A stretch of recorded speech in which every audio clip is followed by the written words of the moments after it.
¿Y si las sombras en tu visión periférica no fueran un truco de la luz, sino un atisbo de algo más? ¿Y si la realidad que conocemos fuera solo una fina capa sobre un abismo insondable? Vivimos anclados a la lógica, a la certeza. Pero hay historias donde esa certeza se desmorona, donde lo inexplicable irrumpe, desafiando toda razón, y se ancla directamente en nuestra mente. Es en esas grietas donde el terror psicológico deja de ser una ficción, convirtiéndose en una pesadilla real de la que es imposible despertar. A lo largo de la historia, incontables relatos han sido descartados como leyendas o delirios. Pero detrás de algunos susurros se esconde una verdad inquietante, experiencias donde la percepción se distorsiona y eventos inexplicables se suceden, poniendo a prueba la cordura. No hablamos de fantasmas, sino de una amenaza insidiosa, aquella que carcome desde dentro, que te hace dudar de tus sentidos, de tus recuerdos, incluso de tu identidad. Es un miedo que no se ve, pero se siente, un terror que te persigue en la plena luz del día, en tu propio hogar. En este viaje nos adentraremos en esos abismos, explorando casos que han desconcertado a investigadores y a la sociedad. Desde desapariciones que desafían la física, hasta encuentros con una manipulación directa de la mente. Veremos cómo personas comunes, en situaciones extraordinarias, han sido empujadas al borde de la locura, forzadas a confrontar una realidad alternativa donde las reglas inquebrantables no aplican. Cada historia es un rompecabezas, una ventana a un universo paralelo que coexiste con el nuestro, esperando revelarse. Imagina la angustia de escuchar voces que solo tú puedes oír, de ver figuras que nadie más percibe o de sentir una vigilancia constante sin fuente. La paranoia se convierte en tu sombra, la desconfianza en un escudo, la soledad en una prisión. El terror psicológico no busca asustarte, busca desmantelar tu percepción de la realidad pieza por pieza, hasta que ya no distingas lo real de lo imaginado. Es un depredador silencioso que se alimenta de la incertidumbre y deja cicatrices invisibles, pero permanentes en tu ser. Prepárate para cuestionar la solidez de tu mundo, para considerar que no todo lo que experimentamos tiene explicación lógica. Las historias no son solo relatos, son advertencias, ecos de una realidad más compleja y perturbadora de lo que jamás concebiríamos. Son las grietas por donde el terror se filtra, no para mostrarte un monstruo, sino para susurrarte que el horror reside en la comprensión de que quizás la mente es la puerta a dimensiones de miedo más allá de nuestra comprensión. Acompáñanos a explorar estas fisuras, si te atreves. A menudo asociamos el terror con lo visible, con aquello que nos persigue, pero existe un miedo más insidioso, que no habita en sombras tangibles, sino en los rincones profundos de nuestra conciencia. El verdadero terror psicológico no depende de monstruos con garras o sangre. Su poder reside en desmantelar nuestra percepción de la realidad, sembrando dudas que asfixian toda certeza.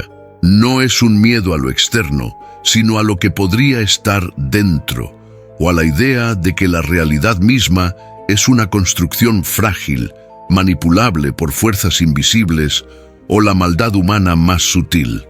Esta angustia trasciende lo físico al atacar el fundamento de nuestra existencia, la confianza en nuestros sentidos, memoria y cordura.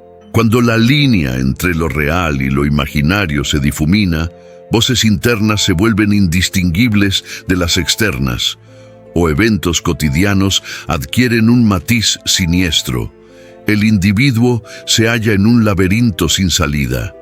Es un bombardeo silencioso, una erosión constante de la psique donde cada experiencia o recuerdo distorsionado actúa como ácido sobre el cristal de la razón, resquebrajándolo hasta que la imagen del mundo ya no es la que creíamos conocer. La huella de este terror es, por ende, mucho más profunda y duradera que la de un susto o una herida física. No es algo de lo que uno se recupera fácilmente, es una cicatriz en el alma, una sombra permanente sobre cada pensamiento y emoción. La víctima no solo teme lo que le ocurrió, sino lo que es, lo que ha llegado a ser bajo esa influencia corrosiva. La angustia se convierte en compañera constante, la paranoia en escudo defectuoso y la duda en un veneno que corroe la capacidad de confiar en sí mismo y en los demás, incluso después de que la amenaza externa haya desaparecido. Es en esta esfera donde el horror alcanza su punto más refinado y cruel. No hay necesidad de gritos ni sangre para infundir un pánico paralizante. Basta con la manipulación sutil, la distorsión de la verdad, el aislamiento y la siembra de incertidumbre. Un objeto movido, un sonido inexplicable, una mirada que no encaja o una frase ambigua pueden ser más devastadores que cualquier golpe físico. Estos actos de terror psicológico no buscan dañar el cuerpo, sino desintegrar la identidad, destruir la voluntad y reducir al individuo a un estado de perpetua vulnerabilidad y confusión, donde la única constante es el miedo a lo desconocido y a lo que se pierde. Los casos que exploraremos son ejemplos escalofriantes de cómo esta sombra puede extenderse y devorar vidas. No son meras anécdotas de fantasmas o crímenes brutales, sino relatos complejos donde la mente humana es campo de batalla y víctima final. Nos adentraremos en historias de aquellos cuyas realidades fueron desfiguradas, percepciones retorcidas hasta la ruptura y cuyas luchas internas se volvieron tan aterradoras como cualquier amenaza externa. Prepárense para cuestionar lo que creen saber sobre la cordura, la realidad y la resiliencia del espíritu humano cuando se enfrenta a su propia disolución. Hemos explorado el terror psicológico. Ahora, descendamos a lo tangible, a un caso que desgarró la realidad, el enigmático caso Valdés. Esta historia, a pesar de los años, sigue siendo un abismo de preguntas, un eco de lo imposible. La familia Valdés, matrimonio con 2 hijos, vivía una vida normal en un suburbio. De un día para otro, la normalidad se desvaneció, dejando un vacío profundo y aterrador. Su desaparición no fue rapto ni fuga, fue una ausencia perfecta, un borrado sutil que desafía lógica y experiencia policial. Cuando vecinos, alarmados por días de silencio inusual, forzaron la entrada a la casa Valdés, no encontraron signos de lucha ni intrusión. Puertas y ventanas cerradas, sin cristales rotos ni muebles volcados. La vivienda, pulcra y ordenada, parecía abandonada en medio de una actividad cotidiana. El tiempo se había congelado en el instante en que la familia se desvaneció. Juguetes esparcidos en la sala, un libro a medio leer y en la cocina, platos del desayuno esperaban ser lavados. Un hogar intacto, cuya atmósfera de irrealidad era más inquietante que cualquier caos. El reloj de la sala marcaba las 8:17 de la mañana. ¿Una pista? Leche abierta, pan en la despensa, cepillos de dientes húmedos. La familia estuvo allí horas antes, pero no había notas, equipaje, ni indicios de viaje o emergencia. Carteras con dinero y documentos sobre la cómoda, llaves del coche en el perchero. ¿Quién sale sin esenciales, con desayuno a medio terminar y sin destino? El silencio de las habitaciones era una respuesta vacía. La policía inició búsqueda exhaustiva, interrogando a familiares, amigos, vecinos, rastreando llamadas y bancos. Cada pista, un callejón sin salida. No había enemigos, deudas, ni problemas matrimoniales que explicaran una huida. La comunidad se sumió en confusión y pánico. Secuestrados sin rastro, cómo 4 personas, 2 niños, se esfumaron de un hogar cerrado sin que nadie viera u oyera. Perros perdieron rastro a metros de la puerta, como si los Valdés fueran engullidos por el aire, traspasando un umbral invisible. El caso Valdés se convirtió en estudio de lo inexplicable. Ni sangre, lucha, motivos ni testigos. Solo ausencia. Un vacío desgarrador que se negaba a explicaciones racionales. La casa, normalidad interrumpida, se transformó en monumento a la incertidumbre, recordatorio de que la realidad puede fracturarse de formas que nuestra mente no procesa. El terror no reside en lo que se vio, sino en lo que no se vio. En la facilidad perturbadora con que una familia entera puede dejar de existir, dejando el eco de una vida que fue y el escalofriante silencio. La imagen inicial de la casa Valdés, impoluta y en aparente calma, era una máscara engañosa. Al profundizar la inspección, emergieron ecos de una ausencia que resonaban con disonancia perturbadora. No había cristales rotos, ni cerraduras forzadas, ni signos de lucha que explicaran la evaporación de una familia entera. En esa perfección impuesta se escondían fisuras. La escena no era la de un crimen pasional o un secuestro. Era una interrupción, una pausa en el tiempo solidificada en un enigma. La quietud del hogar esperaba a sus actores, pero ellos nunca regresarían, dejando un vacío incomprensible. Los detalles más inquietantes eran sutiles, casi imperceptibles. La mesa del desayuno, por ejemplo, estaba puesta para 4, con platos limpios y tazas recién usadas, pero sin restos de comida. Habían desayunado o se preparaban antes de desaparecer sin rastro. Las camas estaban deshechas, pero no revueltas por una lucha. La ropa de los niños, cuidadosamente doblada, contrastaba con un abandono repentino e inexplicable. Era como si la vida se hubiera detenido en seco, no por una catástrofe, sino por una decisión ajena a sus habitantes.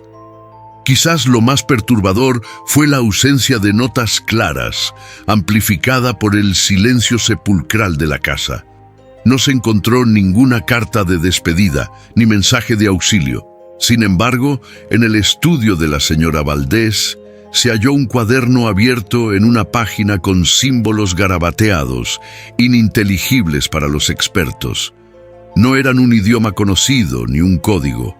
Parecían el intento desesperado de plasmar una idea incomprensible, o quizás una respuesta a algo que solo ella había percibido.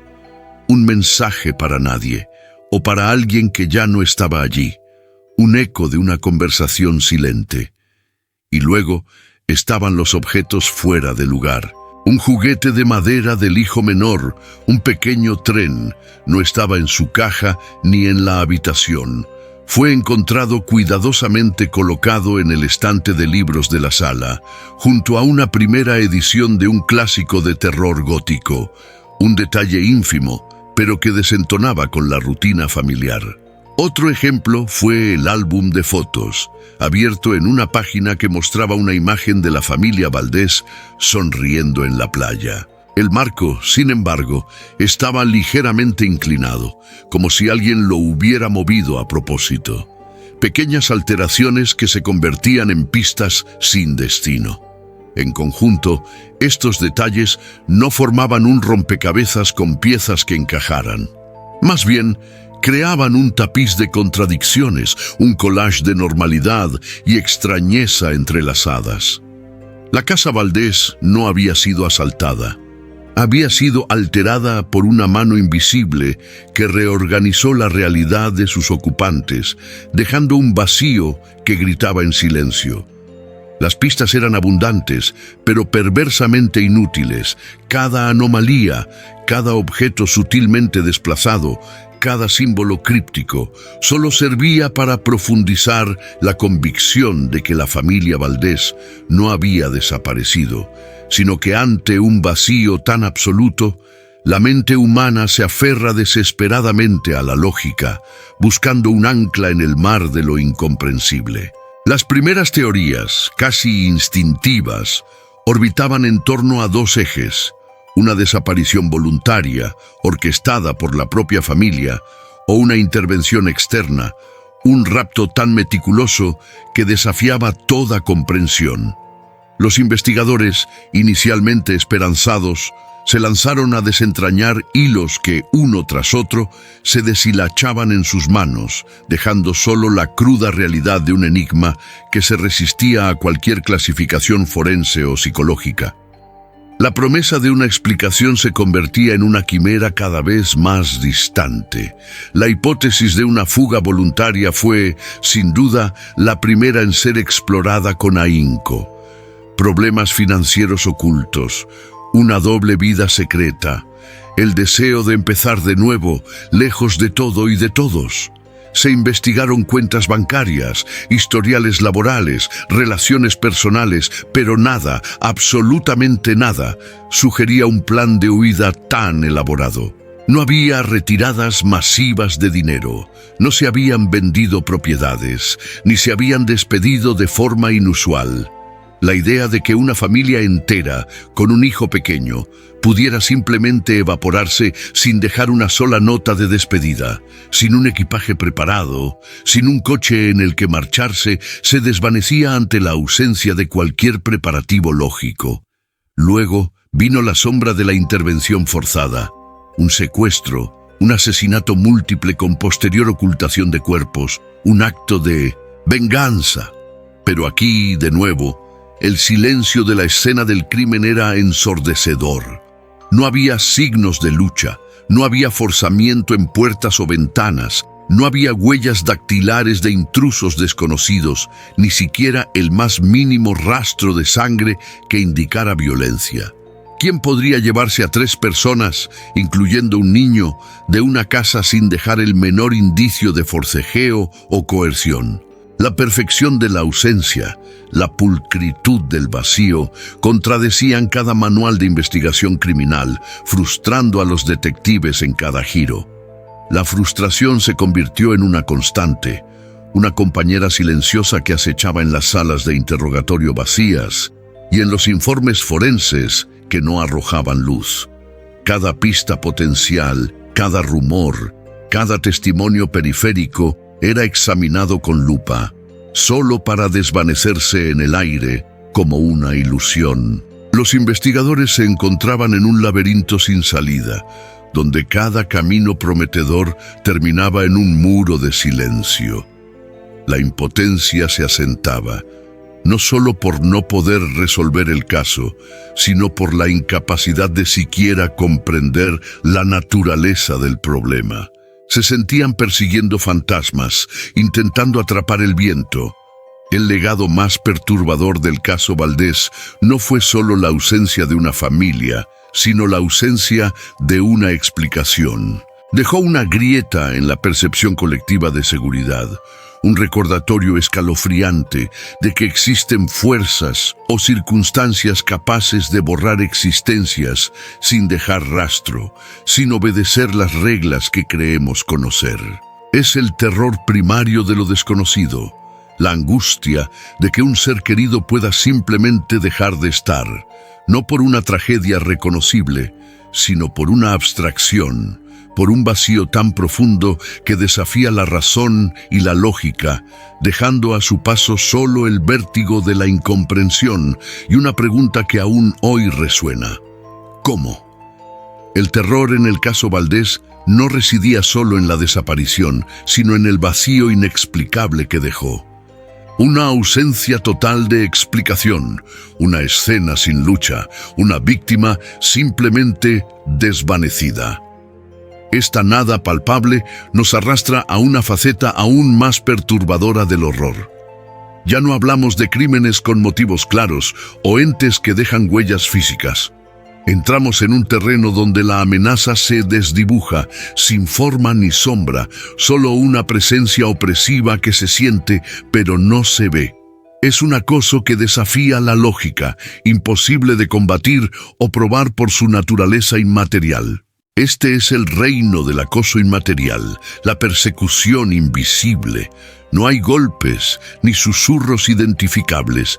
Se manifiesta como una lenta y corrosiva erosión de la realidad, un goteo constante de dudas y miedos que se infiltran en la mente.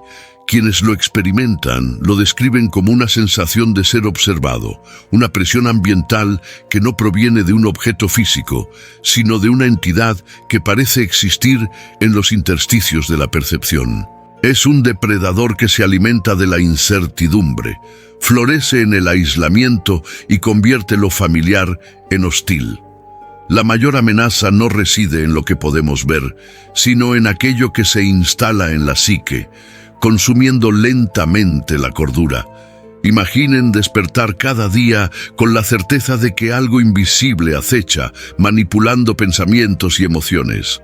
Objetos que se mueven, voces que surgen de la nada, y la lógica desintegrándose ante coincidencias imposibles. La mente, en su desesperación por explicación, empieza a dudar de sí misma, a cuestionar su realidad, abriendo la puerta a una paranoia que se convierte en respuesta racional a un entorno irracionalmente hostil. Este acoso se manifiesta de formas sutiles, como devastadoras. Puede ser el persistente olor a algo inexistente, la sensación de frío en una habitación cálida, o la impresión de una presencia justo detrás, solo para encontrar el vacío. A veces, la tecnología se ve afectada. Dispositivos que fallan, luces que parpadean, televisores que se encienden solos. Son pequeñas fisuras en lo ordinario que se acumulan y refuerzan, creando una atmósfera de terror constante. La víctima se encuentra atrapada en una prisión invisible, donde cada sombra y silencio es una amenaza, y la única salida parece la rendición a la locura. Si estas historias te atrapan tanto como a nosotros y te sumergen en la incertidumbre de lo desconocido, no olvides darle me gusta a este video y suscribirte a nuestro canal. Tu apoyo nos permite seguir explorando los rincones más oscuros y enigmáticos de la experiencia humana, desentrañando misterios que desafían la comprensión. Este viaje a lo inexplicado apenas comienza, y la verdadera naturaleza de estos acosos inmateriales, de estas persecuciones sin rostro, nos obliga a confrontar la aterradora posibilidad de que no estamos solos, y que lo que nos acecha podría ser mucho más antiguo, paciente e insidioso de lo que jamás podríamos imaginar. Pero ¿qué sucede cuando esa amenaza intangible toma forma no en el mundo exterior, sino en la mente de la víctima, distorsionando su realidad?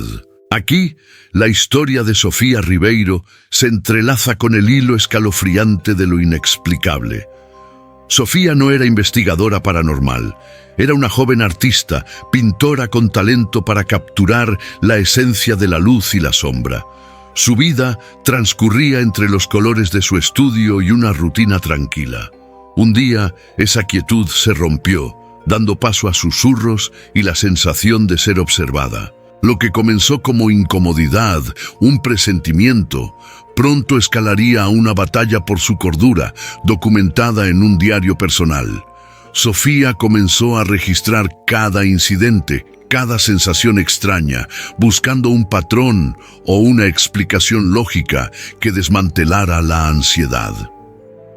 Al principio eran pequeños detalles, objetos que cambiaban de lugar, una brisa fría en habitaciones cerradas, o el sutil perfume de una flor inexistente. Sin causa aparente, estos eventos erosionaron su escepticismo. Pronto, los fenómenos se volvieron más personales, invasivos. Sus pinceles se movían solos. Sus lienzos aparecían con manchas inexplicables. Y la música de su estudio se encendía y apagaba a voluntad de una mano invisible. Fue entonces cuando le dio un nombre a su tormento: Elara, una palabra surgida de su subconsciente, un eco de algo antiguo y etéreo, pero para ella una presencia muy real y amenazante. Elara no era un fantasma tradicional, ni un poltergeist. Era una sombra personal, una entidad que parecía existir únicamente para ella, nutriéndose de su miedo y aislamiento. Si estas historias de lo incomprensible y lo psicológicamente devastador te atrapan, te invitamos a dejar un me gusta y un comentario. Tu apoyo nos ayuda a seguir explorando estos rincones oscuros de la experiencia humana. Sus entradas en el diario pasaron de descripciones objetivas a monólogos desesperados, interrogantes directos a Elara. ¿Qué quieres de mí?, escribía con trazos temblorosos. La línea entre realidad y percepción se difuminaba peligrosamente. Las voces, al principio susurros indistinguibles, comenzaron a formarse en su mente, no como sonidos, sino como pensamientos intrusivos. Eran ideas oscuras, sugerencias de autodaño o la insistencia de que nadie la creería, que estaba sola. La batalla de Sofía no era solo contra una entidad invisible, sino contra la erosión de su propia identidad, contra la duda constante de si Elara era real o una manifestación de su mente colapsando. Esta lucha interna entre la razón que buscaba explicaciones científicas y la locura que susurraba verdades imposibles se convirtió en el eje central de su existencia. Sofía, la artista que una vez pintó con luz, ahora solo veía sombras, tanto en sus lienzos como en su alma. Su diario se transformó en un testimonio desgarrador de la fragilidad de la mente humana frente a lo desconocido, un documento de su descenso a un abismo donde la única compañía era una sombra personal, Elara. Sofía, en las páginas amarillentas de su diario, no solo registraba encuentros, sino la lenta desintegración de su psique. Lo que comenzó como sombra etérea, una presencia incómoda en los márgenes de su visión, pronto se transformó en el arquitecto de su tormento interior. Sus anotaciones pasaron de descripciones temerosas a confesiones desgarradoras de una batalla que no entendía, contra un enemigo que nadie veía. La invasión de Elara no era física, era una infiltración sutil, un veneno que corrompía su percepción de la realidad, sus recuerdos y finalmente su identidad. La línea entre su mundo interno y el externo se volvía difusa. «Hoy mis pinceles se sienten pesados», escribió.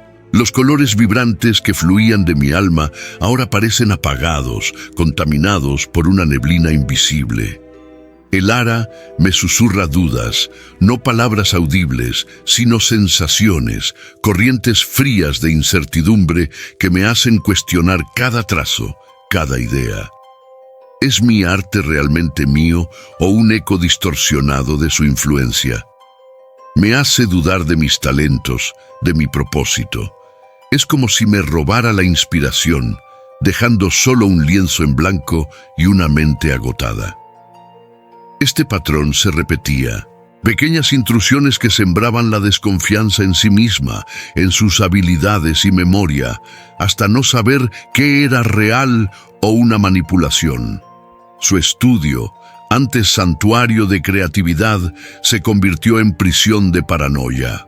Los lienzos, que solían vibrar con vida y color, ahora reflejaban una oscuridad creciente.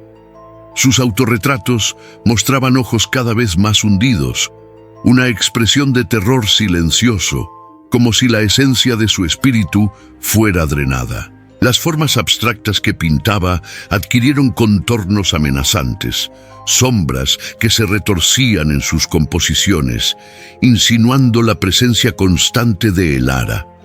Era un arte que gritaba ayuda, testimonio visual de una mente que se desmoronaba bajo el asedio de algo incomprensible, pero terriblemente real, una presencia que se burlaba de su sufrimiento. La soledad se convirtió en su única compañera. Amigos y familiares, incapaces de entender lo que describía como acoso etéreo, comenzaron a distanciarse, atribuyendo sus relatos a agotamiento mental o crisis nerviosa. Sofía lo documentó con dolor. Me miran con lástima, con una preocupación que no comprende mi verdad. Creen que estoy perdiendo la cabeza y a veces yo misma lo creo. El Ara se alimenta de esta duda, de mi aislamiento. Me hace sentir invisible como ella y al mismo tiempo aterradoramente expuesta.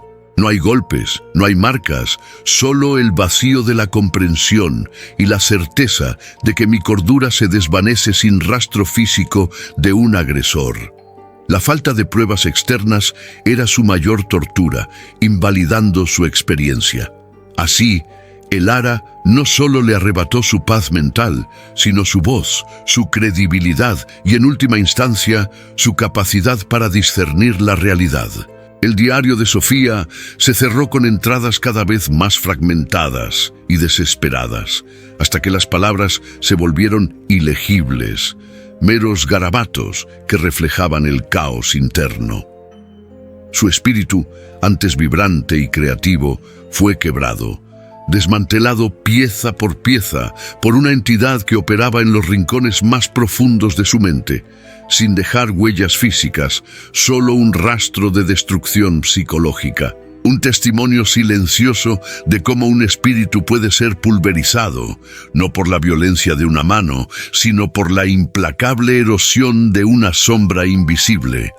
Sofía Ribeiro, una artista prometedora, había documentado meticulosamente su descenso al abismo. Su diario, un testimonio desgarrador, narraba el acoso implacable de El Ara, una sombra invisible que solo ella percibía. Lo que comenzó como susurros apenas audibles, pronto se transformó en una presencia tangible, una fuerza que manipulaba su entorno, distorsionaba su realidad. Sus allegados, testigos de su gradual deterioro, la observaban con una mezcla de amor y creciente desesperación.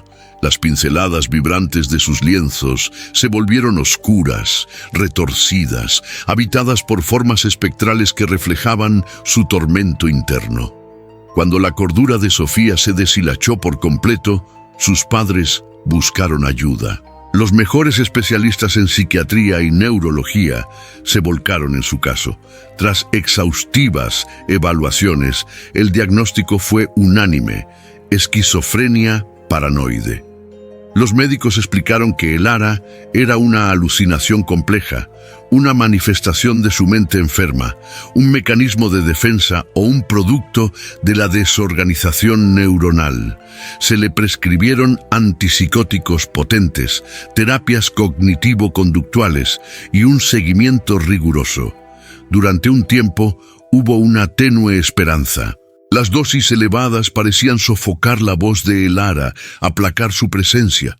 Sofía experimentaba periodos de lucidez, momentos en los que reconocía la enfermedad, la aceptaba como una parte trágica de su existencia. «Es mi mente, lo sé», susurraba, «pero se siente tan real».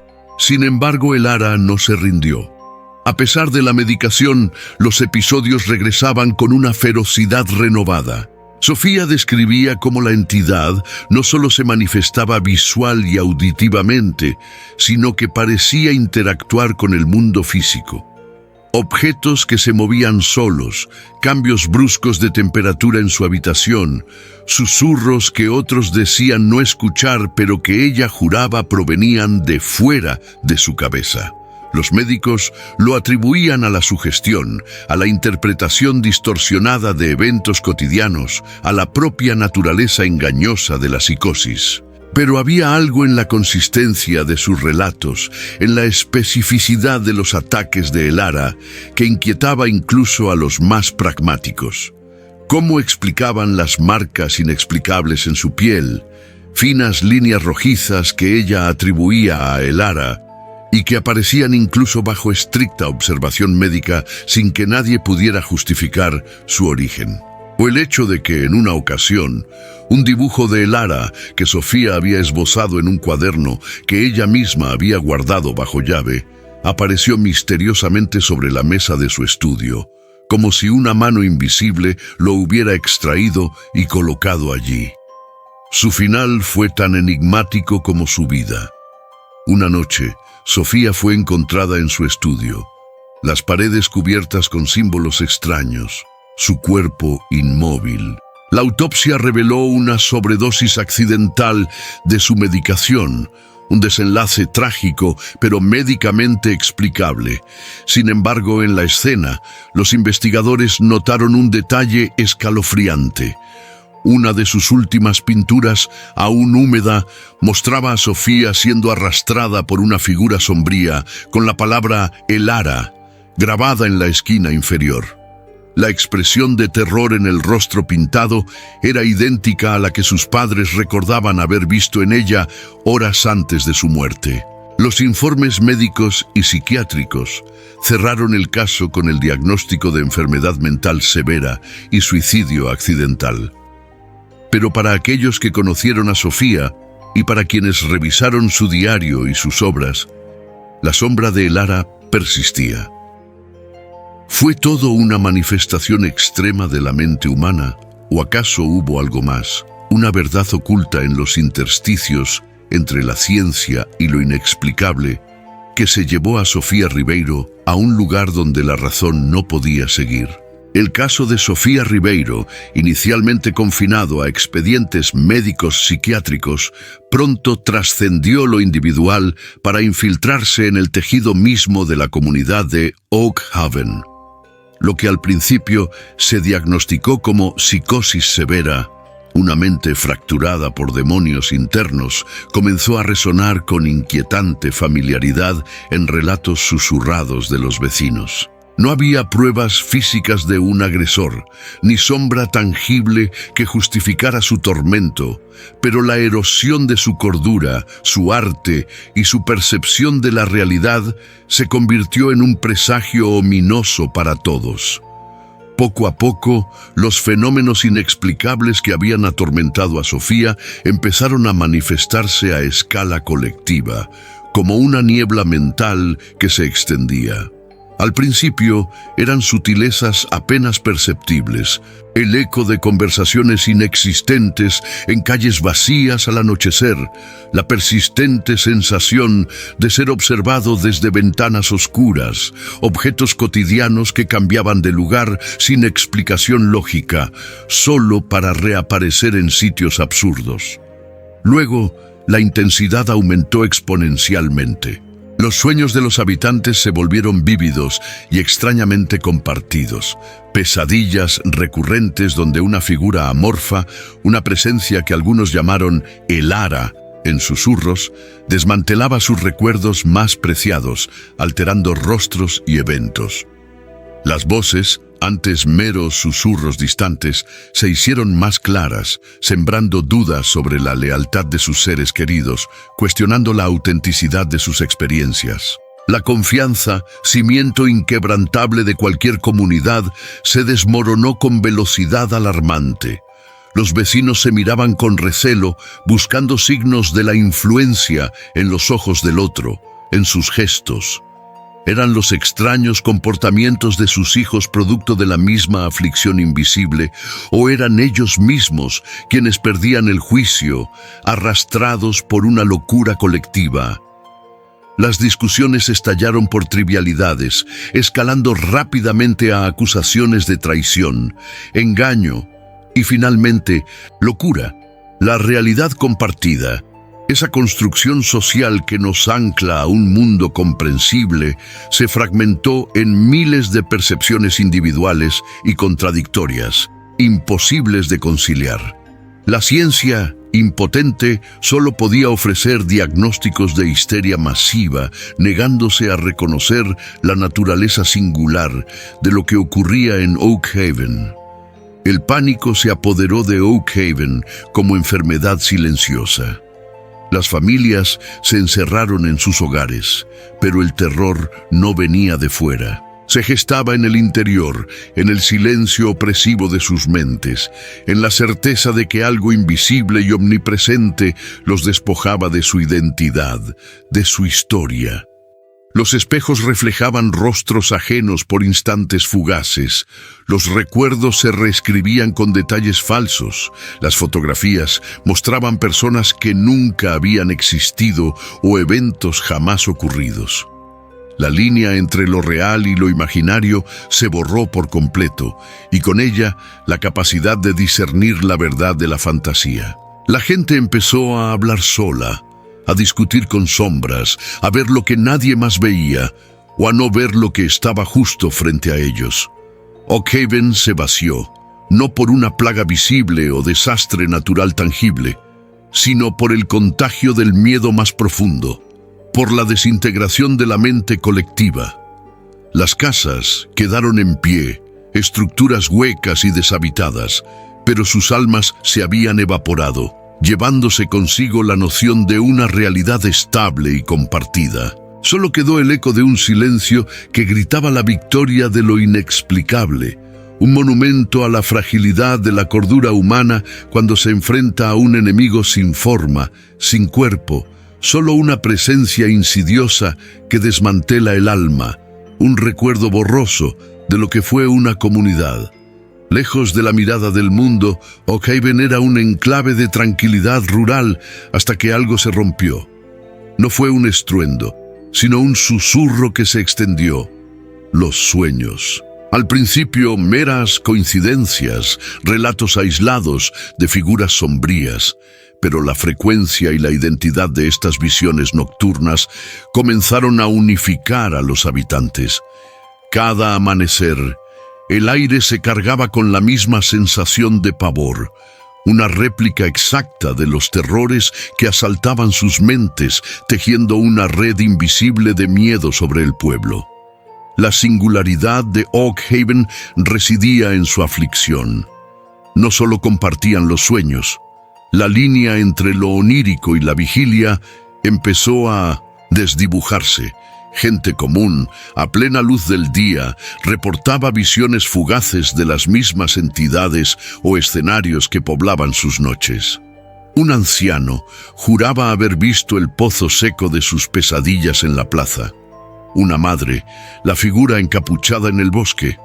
Eran alucinaciones compartidas, una psicosis colectiva que se manifestaba en la realidad percibida por todos, desafiando cualquier explicación lógica o psiquiátrica. El miedo, antes visitante nocturno, se convirtió en residente permanente. La desconfianza se infiltró. Cada mirada parecía juzgar, cada conversación esconder un secreto de terror. Los lazos comunitarios de Oakhaven se deshilacharon bajo la presión de una realidad distorsionada. Los intentos de explicarlo con enfermedades o supersticiones fallaron, porque ¿cómo se explica una locura idéntica en cada vecino, amigo, miembro familiar? La cohesión social se desintegraba, el pánico se apoderaba de sus mentes. La atmósfera de pavor alcanzó un punto de ebullición insostenible. Lo que comenzó como un misterio se transformó en histeria masiva. Gritos resonaban en las noches, no de uno o dos, sino de docenas a la vez, como si una señal invisible activara su terror sincronizado. Las calles se vaciaron al caer la tarde, las casas se fortificaron contra un enemigo invisible. Fue en este clímax de desesperación que las desapariciones comenzaron. No había rastros, solo el vacío de aquellos que se desvanecieron, llevándose la última pizca de esperanza y cordura. Oakhaven no tardó en convertirse en un pueblo fantasma, sus casas abandonadas, sus calles silenciosas, un monumento mudo a un horror incomprensible. Quienes lograron escapar o fueron encontrados en estados catatónicos nunca pudieron articular lo que vivieron, solo fragmentos de pesadillas y el eco de una presencia maligna. El misterio de Oakhaven perdura, un sombrío recordatorio de cómo la mente colectiva puede ser un lienzo para lo inexplicable, y cómo el miedo puede ser una fuerza contagiosa capaz de reescribir la realidad, dejando solo el silencio y las preguntas sin respuesta. La historia de Oak Haven, con sus sueños compartidos y la desintegración de una comunidad entera en un torbellino de pánico y desapariciones inexplicables, no es solo una anécdota aislada. Es un eco resonante de cada relato explorado, un recordatorio escalofriante de la fragilidad de nuestra realidad. Sus habitantes no solo perdieron la cordura, perdieron la estructura misma de lo verdadero, arrastrados a un abismo donde la lógica se disolvió y el miedo fue la única verdad. Sus gritos silenciosos resuenan por la aterradora implicación de que algo similar podría acechar en los márgenes de cualquier existencia. Este viaje por lo inexplicable nos confronta con la cruda vulnerabilidad de la mente humana. Desde susurros en la oscuridad hasta visiones compartidas, cada caso desnuda nuestra confianza en la estabilidad del mundo. Nos aferramos a la ciencia y la razón como escudos, pero ¿qué sucede cuando se quiebran? Cuando la explicación racional se desvanece y solo queda el vacío, la psique humana baila en el filo de la navaja, entre la aceptación de lo incomprensible y la búsqueda de un significado. Es allí donde reside nuestro miedo más profundo, el terror a no entender.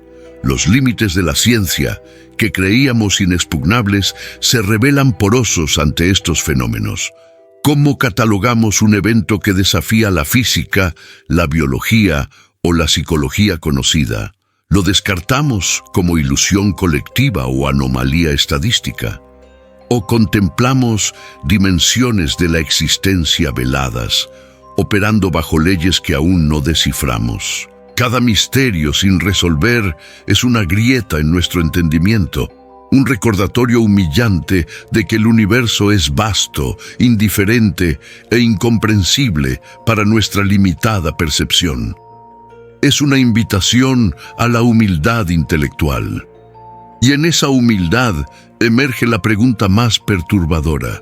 Si nuestra realidad puede ser tan distorsionada, si nuestras mentes son tan susceptibles a influencias desconocidas, ¿qué tan sólida es nuestra existencia? ¿Somos meros observadores pasivos en un teatro cósmico? ¿O hay fuerzas invisibles tirando de los hilos de nuestro destino y percepción? La idea de que lo fundamental, nuestra identidad, nuestra historia, nuestra cordura, sea una construcción frágil, desmantelable por lo inexplicable, es el abismo real. Es el temor a que la verdad sea mucho más extraña y aterradora de lo que jamás podríamos imaginar. Así, al cerrar este viaje por el abismo de lo inexplicable, no hallamos respuestas, sino una persistente inquietud. Los casos explorados, desde susurros individuales hasta el pánico colectivo de Oak Haven, no se desvanecen. Permanecen como cicatrices en la realidad, recordándonos horrores sin forma, inexplicables, que no pueden ser combatidos con la lógica. Solo nos queda la vigilia, la conciencia de que más allá de la luz de la razón, acecha una oscuridad primordial, un vasto océano de misterios que nos obliga a cuestionar todo lo que creemos saber sobre nosotros y el universo. Y quizás ese sea el verdadero terror.